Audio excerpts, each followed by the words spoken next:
Vamos lá, então, meu povo. Aula 3, Montesquieu. Aula de reposição, dia 18/5. Então, na aula do dia 18/5, nós já gravamos 2 vídeos. Esse é o terceiro vídeo. Tanto a aula do dia 18 quanto a aula do dia 11/5 são 2 reposições, onde nós estamos tratando sobre Montesquieu, tá? Vimos ali os 3 poderes, as 3 funções do poder no pensamento do Montesquieu. Fizemos um voo panorâmico sobre a separação de poderes atual no Brasil. E agora, para terminar, pessoal, eu gostaria de falar um pouquinho da separação de poderes, mas agora na visão dos chamados federalistas, tá? Ou os chamados textos federalistas, tá? Os textos federalistas são textos publicados por Madison, Hamilton e Jay, referente aos debates da Constituição norte-americana. Eram textos que eles publicavam nos jornais da época, tratando dos debates constituintes a respeito da Constituição americana. Esses textos eles foram reunidos em 1788 e compilados. Hoje nós temos essa obra com o nome Os Federalistas. Tá? Para quem gosta de direito constitucional, para quem gosta de ciência política, de história do direito, eu considero os textos federalistas um dos trabalhos mais importantes para serem lidos. É um livro denso, é grande, é extenso, tá? Mas eu considero uma baita obra, vale muito a pena para aqueles que querem se aprofundar no estudo do direito constitucional, da ciência política, da história do direito. Tá? Vale muito a pena, beleza? Vamos lá, então. Então, a ideia dos federalistas é, então, se inserir no debate sobre a Constituição americana. A independência americana e a formação da Constituição americana teve influência de vários autores, dentre eles o Montesquieu. Tá? O Montesquieu era um autor muito lido pelos chamados pais fundadores. Tá?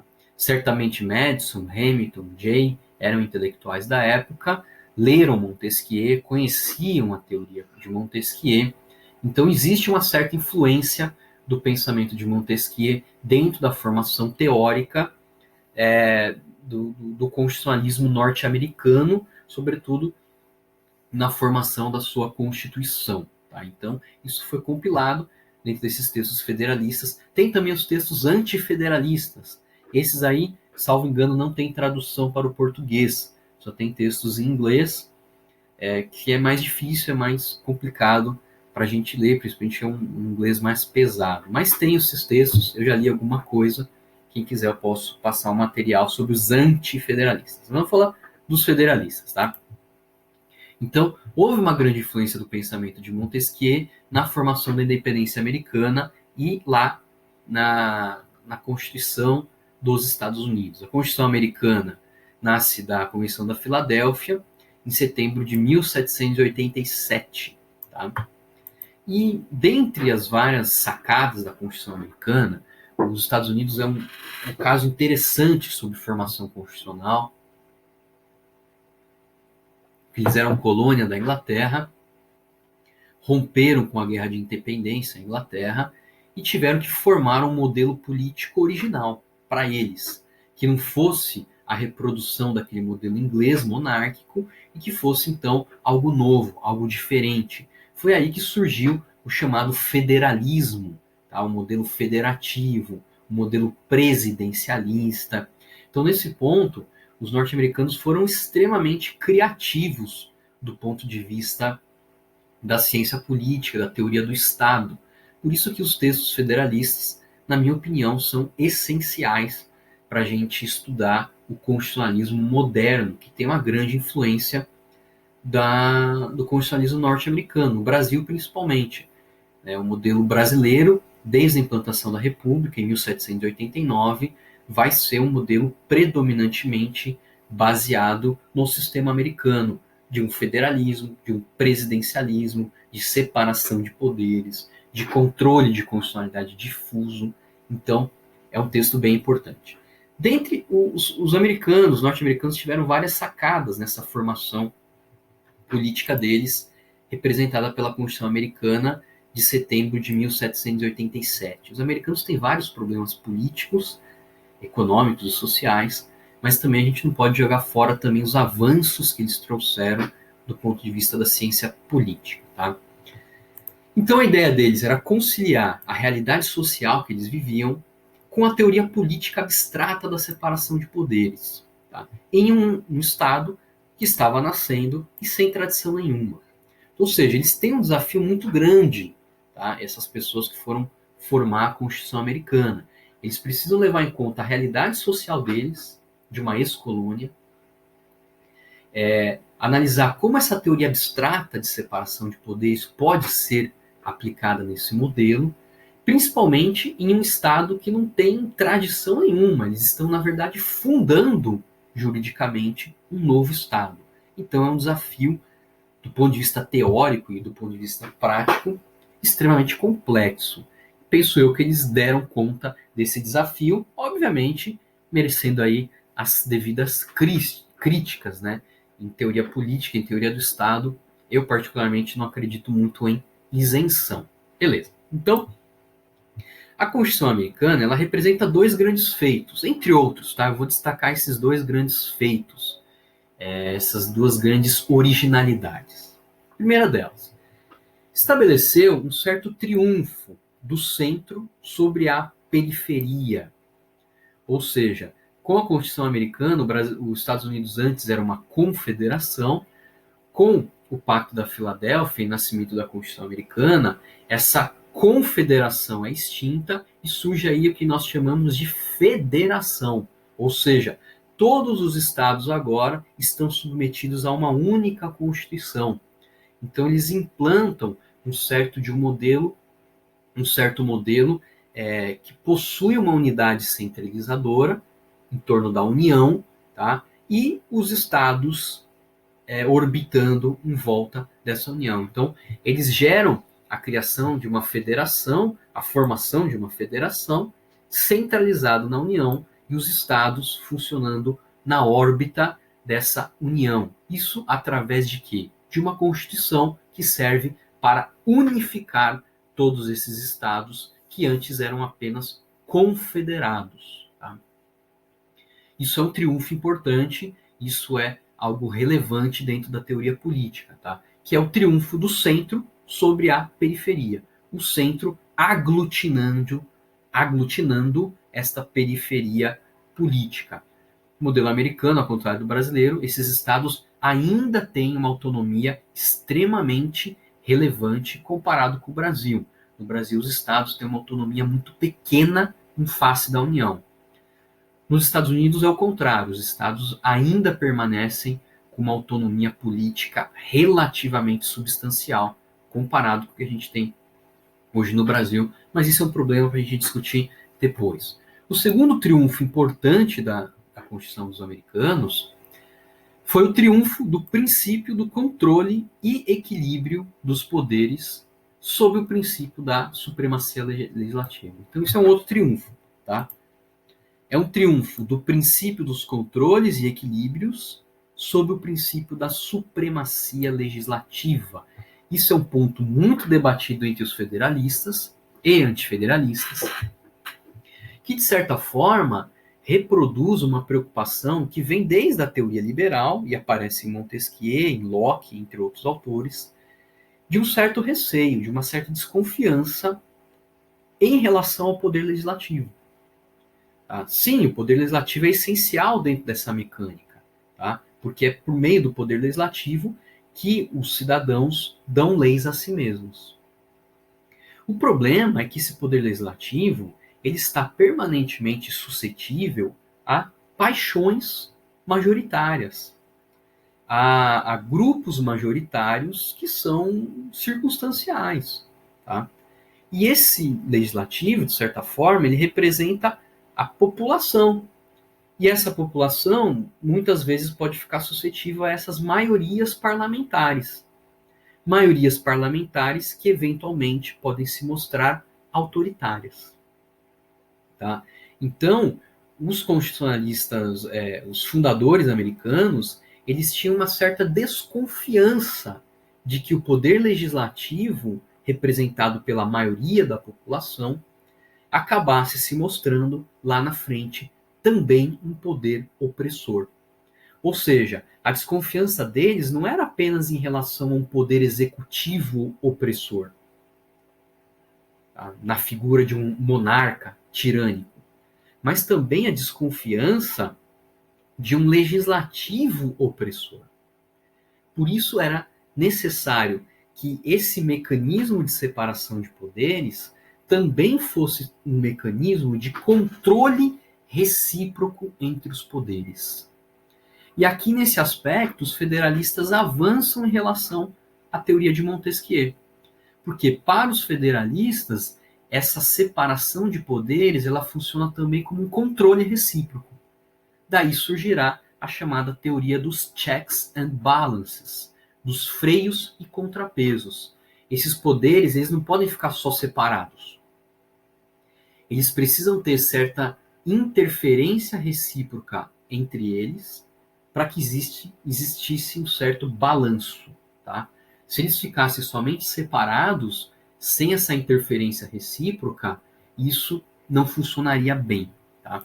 Então, temia-se um poder legislativo abusivo. Sendo assim, o poder separado requeria um sistema de controle e equilíbrio recíproco entre os poderes. Ao analisar a Constituição Britânica, o Madison conclui que ela não conjuga poderes distintos, totalmente independentes, mas também ela estabelece uma certa interface entre os poderes, ok? Então, o Madison ele vai analisar a mesma Constituição que os... Só um pouquinho. Eu estou gravando aula, Anne.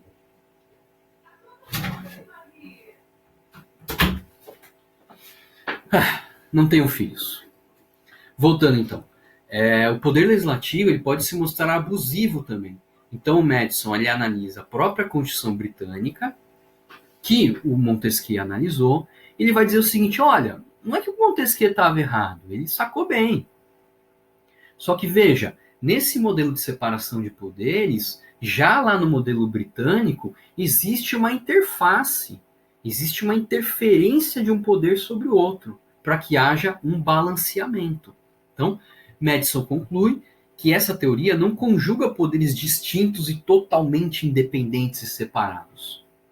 Tampouco concentra, mas há entre elas uma interface. Ou seja, aquele que detém o poder executivo não pode fazer por si as leis, mas pode vetá-las, ou seja, tem uma participação. Ele não pode administrar por si a justiça, ele não julga, porém, ele tem direito de designar aqueles que julgam, nomeação de juízes. Tá? Os juízes, embora decorrentes do executivo, não exercem nenhuma prerrogativa executiva, nenhuma função legislativa. O legislativo, por sua vez, não pode julgar, mas pode afastar aqueles juízes de suas duas câmaras, pode afastar juízes e uma das suas duas câmaras pode realizar um poder judicial em última instância. Que aqui era uma função que a Câmara dos Lordes tinha de uma espécie de corte de cassação. Tá? Note, então, que o modelo de separação não pensa modelo de poderes totalmente estanque e separados. Existem mecanismos, existem vasos comunicantes entre esses poderes, a fim de que proporcione um equilíbrio entre eles. Tá? Ou seja, ou os poderes se vinculam formando um sistema de controles recíprocos, checks and balances, ou a separação de poderes, na prática, não serve para a manutenção de um governo livre. Ou seja, a sacada do Madison e dos federalistas foi o seguinte, não basta simplesmente separar poderes.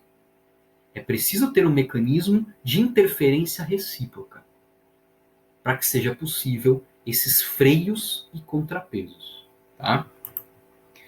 Madison adverte, no entanto, que as funções próprias de um poder não devem ser direta ou completamente partilhadas. Então, cada poder tem função própria. Legislativo legisla, judiciário julga, executivo governa. Tá? Essas são funções típicas. Essas funções típicas, elas não podem ser repartidas, tá? Completamente. O legislativo não pode abrir mão de legislar. O judiciário não pode abrir mão de julgar. O executivo não pode abrir mão de governar. Mas parcelas, aspectos dessas atividades podem ser partilhadas com os outros poderes. Então, é preciso estabelecer garantias práticas que os poderes devam ter para se defenderem da invasão de um poder em relação ao outro. Isso aqui também é uma outra grande sacada dos federalistas. Eles vão dizer que entre esses três poderes, coisa que Montesquieu não disse, entre esses três poderes existem poderes mais fortes e poderes mais fracos. Essa foi uma grande sacada. Entre essa mecânica, tem aqueles que têm mais poder e tem aqueles que têm menos poder.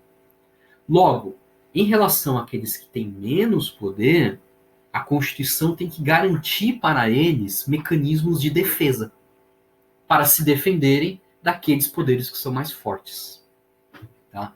Então, é preciso estabelecer garantias práticas que os poderes devem ter para se defenderem da invasão de um outro poder. Há poderes mais fortes e há poderes mais fracos. Os poderes mais fracos precisam de garantias frente à potencial usurpação daqueles que são mais fortes. Na visão de Madison, o legislativo é o poder mais forte deles. Portanto, é aquele mais suscetível à opressão. Existe uma razão sociológica por trás disso, tá, pessoal?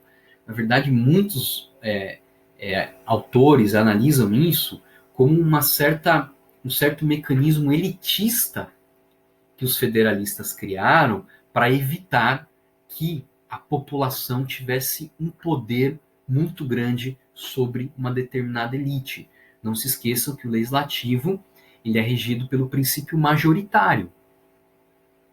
Quem que é a maioria da população num país? Ricos ou pobres? Proprietários ou não proprietários? Obviamente, a maioria da população são de pobres, de não proprietários. Então, existia uma certa desconfiança de que esse legislativo, que é regido pelo princípio majoritário, se transformasse em um órgão predominante voltado ao interesse dos pobres não proprietários. Então, a ideia era visualizar nesse legislativo a possibilidade de um potencial poder opressivo. Opressivo frente a quê? Às elites, aos mais ricos, aos mais proprietários, que são a minoria. Então, visualizava-se nesse legislativo um poder potencialmente perigoso.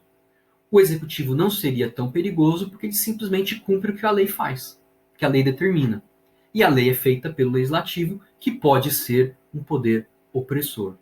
O judiciário, da mesma forma, ele não é um poder perigoso porque ele faz o que a lei determina. E nem tem força e rigor por si. Então, dentre os três poderes, na visão dos federalistas, vocês têm o legislativo, o mais poder, depois o executivo e, por último, o mais frágil de todos, o judiciário. Mas saibam, por trás dessa engenharia institucional existem interesses sociais, de certa forma, em proteger o patrimônio daqueles que tinham mais patrimônio, ou seja, os mais ricos. Essa é uma leitura, tá? Portanto, se o legislativo é o mais forte, ele deve ser limitado. E o executivo e o judiciário, que são os mais frágeis, devem ser fortalecidos. Tá? Olha só que interessante. Pode-se dizer que não tem, estritamente, isso é o Madison falando sobre o judiciário. Tá? Pode-se dizer que não tem, estritamente, força nem vontade, mas tão somente julgamento, estando, em última instância, na dependência do auxílio do braço do executivo, até para a eficácia de seus julgamentos. O judiciário é incomparavelmente mais fraco que os dois outros poderes, que jamais pode atacar com sucesso qualquer dos dois, que todo cuidado possível é necessário para capacitá-lo a se defender contra os ataques dos demais, executivo e legislativo. A liberdade nada tem a temer do judiciário isoladamente, mas tem tudo a temer de sua união com qualquer dos outros poderes. O judiciário está continuamente exposto a ser dominado, acuado ou influenciado pelos poderes coordenados. Esse é um trecho do texto do Madison que eu acho extremamente importante. Tá? Primeiro, que a gente extrai daí é o seguinte, e até uma lição para os nossos dias. O judiciário não tem poder próprio, gente. O judiciário só tem julgamento. O judiciário não é capaz de fazer cumprir uma decisão de despejo. O juiz não vai lá bater na porta da pessoa e diz: mano, sai daí. Se o juiz não tiver a força pública, a polícia, que está sob o comando do executivo, essa sentença dele não vale nada. Então isso é muito importante até para os nossos dias atuais e a crise que nós temos. O judiciário tem pé de barro. O judiciário é um dos poderes mais frágeis, porque ele não consegue cumprir nada. Então, a tal da revolução judiciarista, que muitos autores defendem aí, ela é uma revolução sem armas. Tá?